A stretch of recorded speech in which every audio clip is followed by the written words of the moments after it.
J. Cole has evolved into one of rap's most prolific and biggest stars in the game. With over 40 million monthly listeners and hit songs like No Role Models, Wet Dreams, and Middle Child, it's clear that he's completely downloaded a formula to never miss. However, it wasn't always that way. Before becoming the superstar that he is today, he was a struggling artist trying to find his identity and create a hit single. In the process, he lost his direction and conformed to the industry standards. More importantly, he disappointed one of his biggest childhood idols along the way. Hi, I'm Louaista. I create weekly video documentaries of things I'm into. Today, we're going to break down how J. Cole almost completely destroyed this legendary rapper's reputation at one point in his career, and the response that Nas gave to help him save face. But before getting into the reasons J. Cole disappointed his idol, it's super important to understand just how tough his journey to the top was, as it plays a critical role in the story. Kendrick Lamar Cole, born in Frankfurt, Germany, faced a challenging upbringing. His father, an American soldier, left his mother, a white German postal worker, when he was just a baby. This specific life event deeply affected him growing up, as it was referenced numerous times throughout his catalog, as well as interviews. Family issues, man. I didn't grow up with my father. You know what I mean? I feel like that's an early thing that people don't really analyze, because we get over it so quick. You don't grow up with your father in your life. It's like it just becomes normal.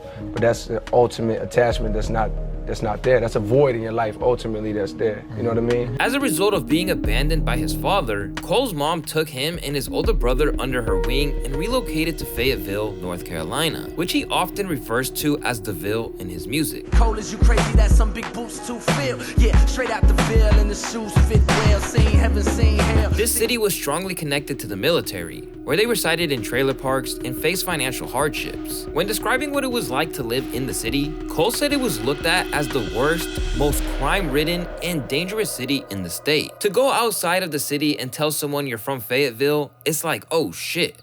Uh-oh, that's the reputation. However, around the 5th or 6th grade, J. Cole's life took a turn for the better when his mother remarried a man in the army. This marriage brought a positive change as the family moved to a more comfortable and better quality of life in a new residence located on Forest Hills Drive, which would later serve as the inspiration and title for J. Cole's third album. Me and my brother shared a room, and when we got here, this gave me the ability to close the door.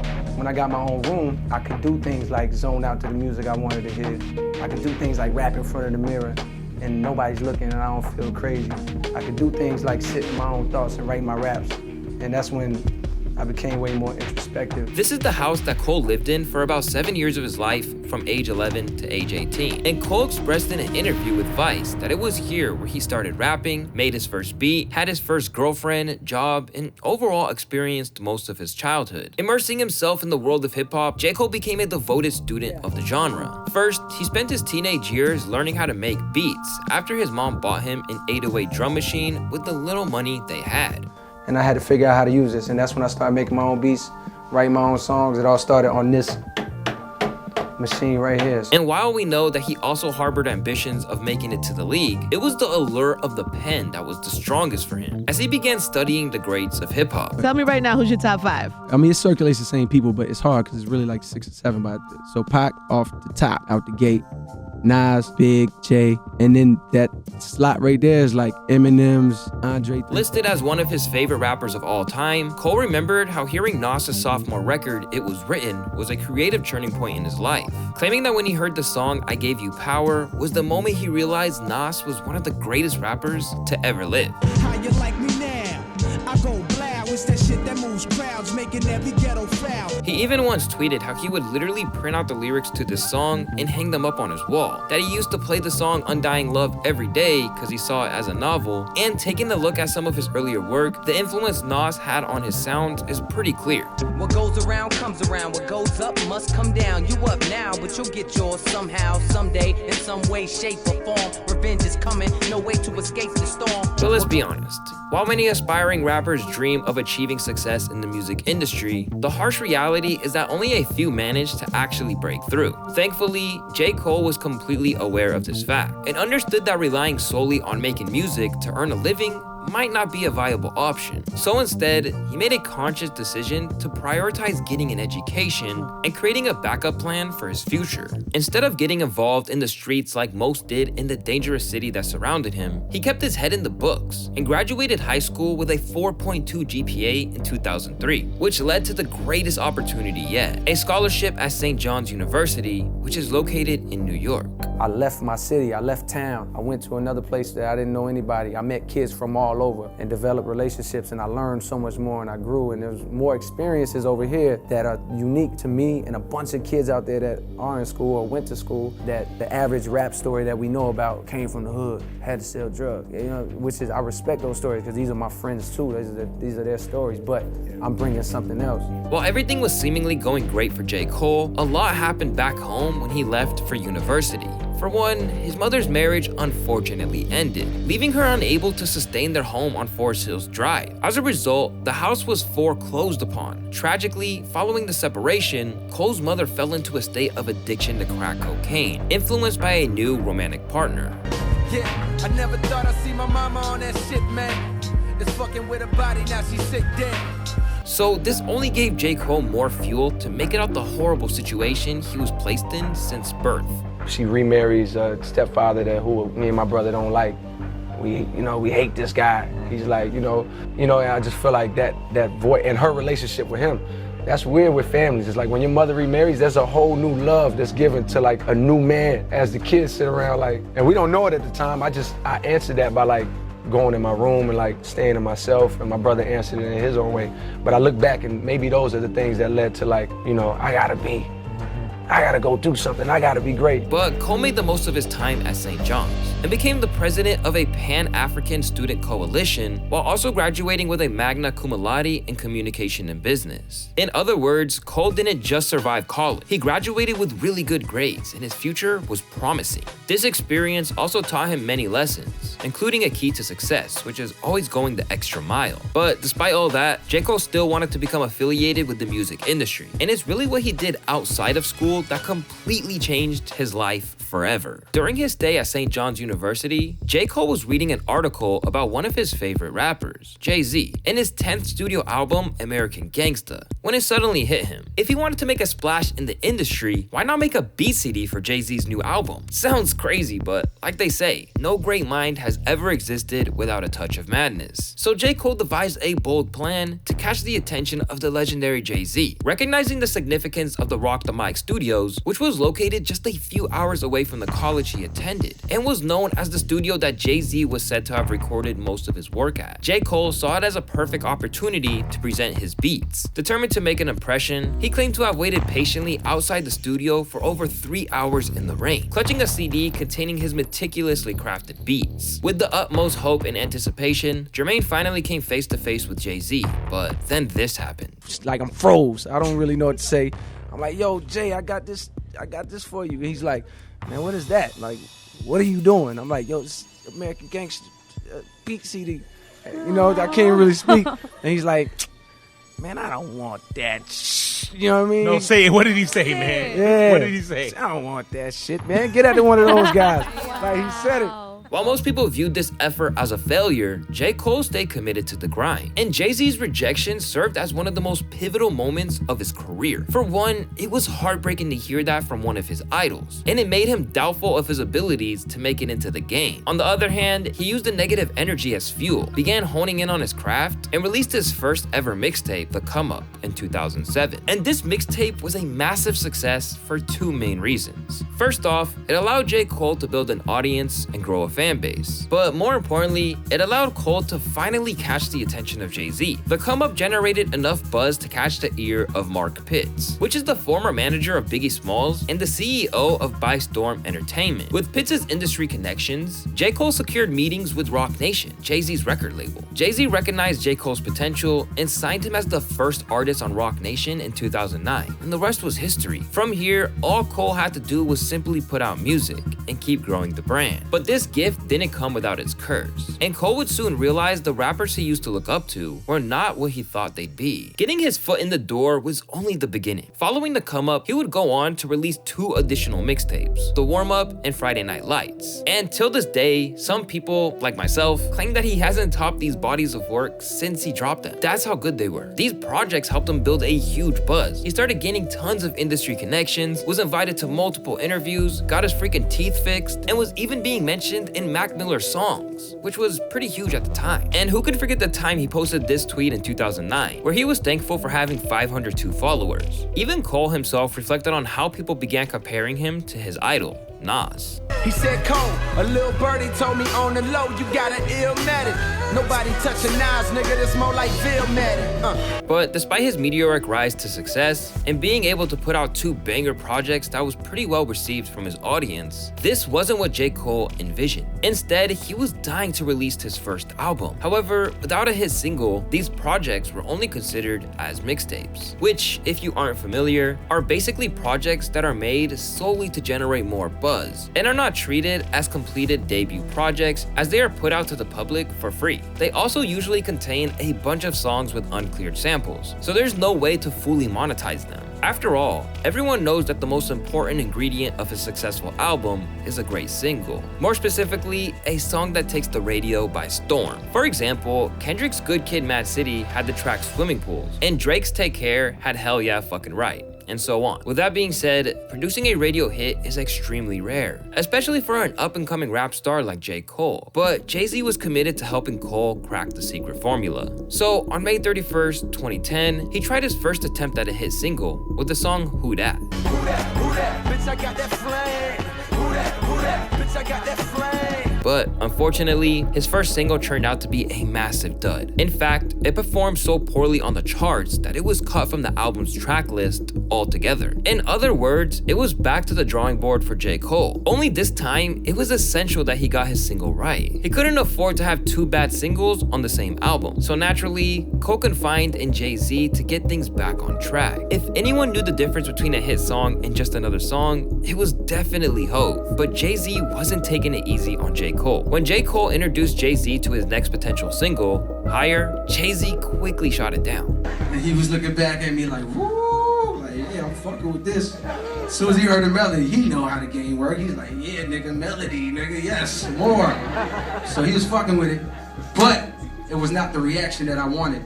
The reaction that I wanted was like, we got it, nigga, let's go. He didn't give me that. He gave me like, Ty was in the, he was like, yo, like niggas don't really say that line, you should change that line. Which he was right, but it wasn't what I wanted. And I'm the type of person that if I don't get what I want from you, I don't even want to talk about it no more. I just want to go do something else that's gonna give you the reaction that I want. Even though the song was a hit, it wasn't a certified banger. Hence, J. Cole returned to the studio with more motivation than ever. This resulted in Cole's next potential single, Blow Up. And boy, Cole was excited about this song.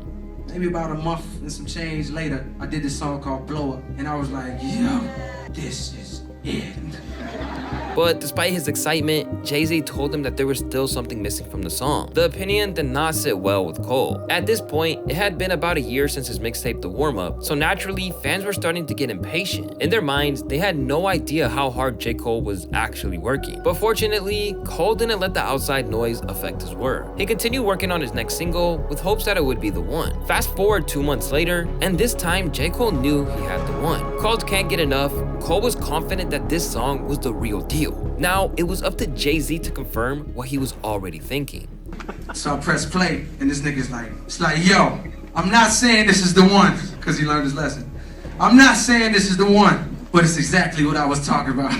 So finally, here it was, the perfect song at last. Or at least it was the perfect song until J. Cole decided to change it up. And this is where he ran into some trouble. But I was like, nah, I want him to rap it. I really pictured Trey Songz rapping that hook. I should have just shut the fuck up and just let him sing the hook how it originally was. Because once I told Jay what I saw, he was like, nah, I think it loses his hit potential like that. And the Christmas break was coming. And if y'all know the industry, it shuts down right around like after Thanksgiving, it's a wrap. And we was hitting that time period. Jay kind of lost steam on the joint. I ain't strike while the iron's hot. So now I'm fucked. I'm a year and a half out from Warm Up with no album to my name. I've been doing interviews for a year about my album. Just when it seemed like J. Cole finally caught his big break, everything came tumbling down. It was now 9 months since the warm-up, and Cole knew his time was running out. That said, the next 6 months were even worse. As Cole continued to write music, he became more and more absorbed in his mental state. His songs became more depressing, and it became less likely that he would strike gold. However, I don't have a single, and the next 6 months of my life was like literally hell, which is what this album kind of is about. Going through hell, trying to make it to heaven. Going through a depression,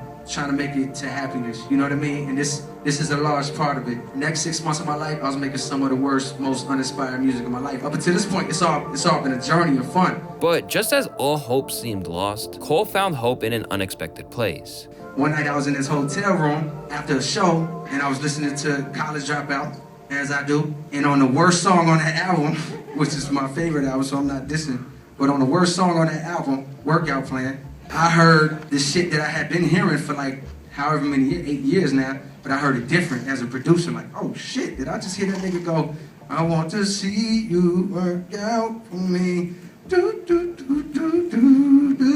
My producer, my instinct was like, oh shit, no, I already know what I'm gonna do. Ran, grabbed my laptop, looped it up, made a rough version of the beat right there in the hotel room. By the time I got back in New York, a few days later, I had Workout. And thus, the song Workout was created. Good thing.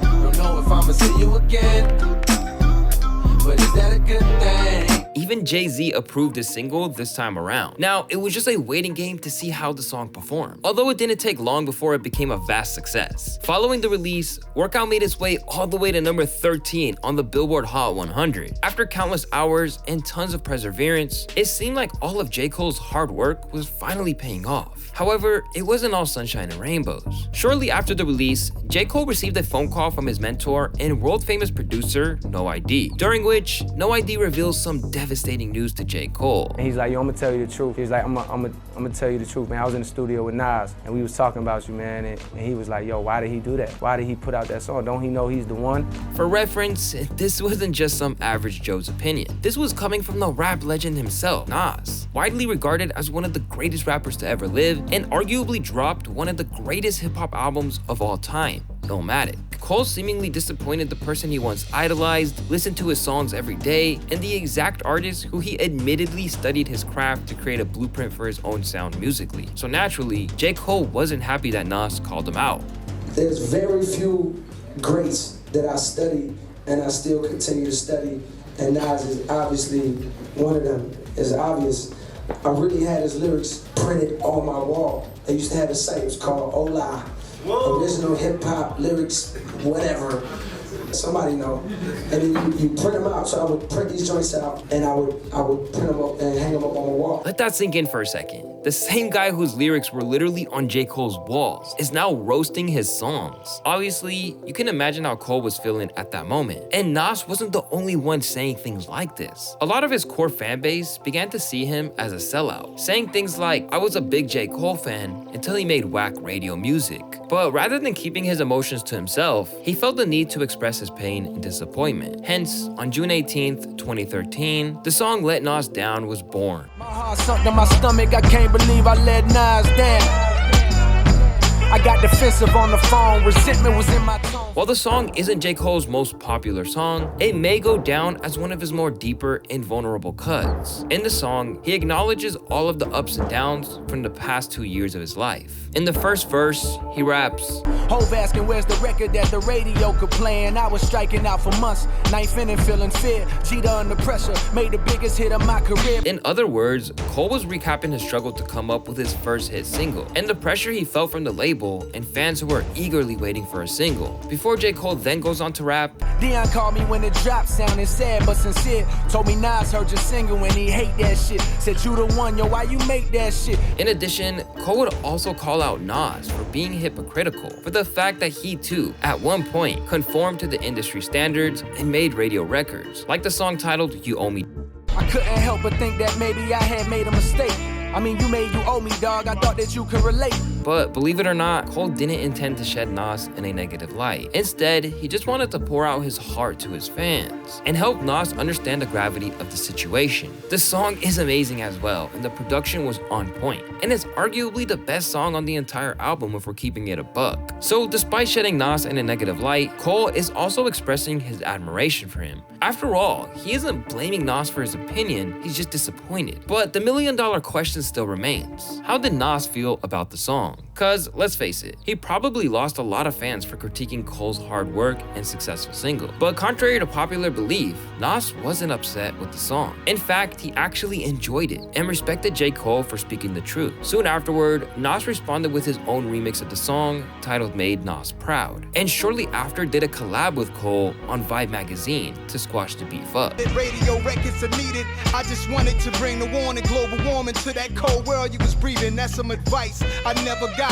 If I don't sell another record, I just steady rock. He also gave J. Cole his own shout out on social media. In a Twitter post from June 22nd, 2013, Nas stated, "You made me proud, man." Since then, he's also doubled down on his stance. In 2021, he even went as far as to compare J. Cole to notable rappers such as himself, Biggie, and Jay-Z. Shoulda did that remix verse on Gimme the Loot for Biggie. Me, Jay, and Frank White is like Cole, Drizzy, and Kent. This proves once and for all that Nas is a big fan of J. Cole. But sometimes being someone's biggest fan also means to be their biggest critic. However, it is always good to speak your mind. Or are there specific times and places for constructive criticism? I'm gonna let you guys be the judge of that. Either way, Nas and J. Cole will forever go down as two rap icons who wear their hearts on their sleeve. But if you like stories like this, you'll definitely like the last video I made on the screen. Till next time, guys, make sure you like and subscribe and comment what I should talk about next. Peace.